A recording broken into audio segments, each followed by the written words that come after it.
You're beautiful. Okay, ready? I'm as big as a house. Okay. Hello, this is my mom, Sandy. I have to wear a mask because I was exposed to COVID. Okay, anyway. So she's had 3 kids. My brother, he's 24. My sister, 21. And then me, 17. Gina was born in 1996. My sister was born in 1999. And I was born in 2003. So in this interview, we'll be talking about all aspects of pregnancy, including how you knew you were pregnant, what symptoms you had, your sleep, how supportive was my dad, did you have any medications the day of, fears you had going into it, and more. Okay, first questions. How did you know you were pregnant with any of the kids, and do you remember how you got tested to see if you were pregnant?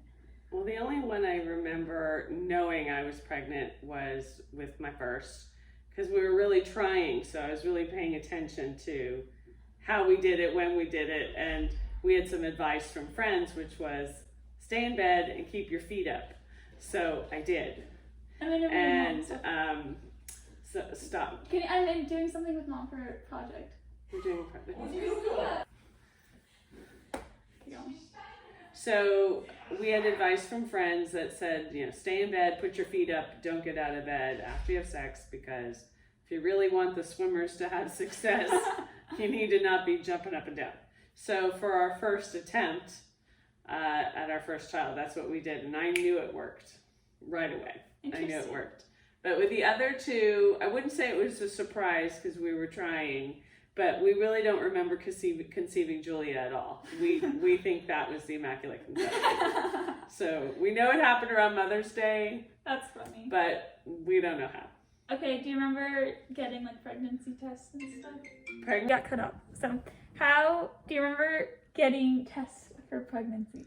So yeah, I just went to Walgreens and bought the box test, which was positive. But I would say that as soon as I got that, I called my doctor and they had me come in maybe 2 or 3 weeks time. Okay. So there was no urgency, but they wanted to confirm it. And then they help you calculate the days, so you figure out when the baby's due. Was that exciting? That is exciting. Having a due date's really fun. Okay. And by the way, pregnancy is a big lie. It's not 9 months, it's 10. Oh, what? Okay. What vivid symptoms do you remember having? I was reading a New York Times article and read how women often lose sleep. Do you remember going through that? No, didn't lose sleep, but I had acid reflux from the very beginning. So I had to chew Tums, and then by the 2nd and 3rd pregnancy, I had a prescription of Zantac. And yeah, of course, my boobs hurt all the time.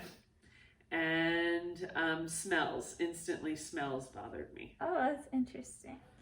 What are the do's and don'ts for new moms who are pregnant, or women who first getting pregnant? You cut way back on the caffeine. First pregnancy, I had none. 2nd, 3rd, I would have 1 cup of coffee every day. But then I switched to decaf. So really no caffeine, no diet sodas, no alcohol. Oh. I might have tasted a little wine, but I really didn't. No drinks, no cocktails. Unlike my mother's pregnancies where they smoke and drink. Interesting. Mm-hmm. I was reading another article and said support from your partner is key. How supportive was dad? And what were things he would do to help you out?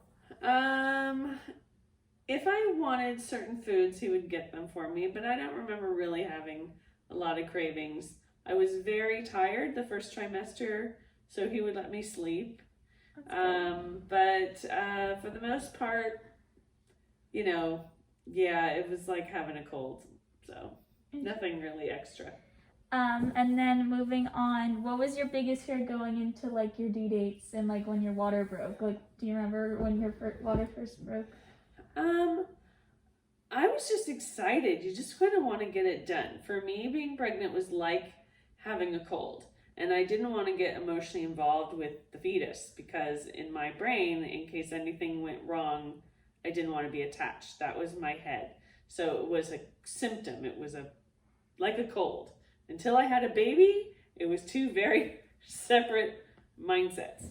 I wanted to be prepared. I studied a lot about how to take care of a baby.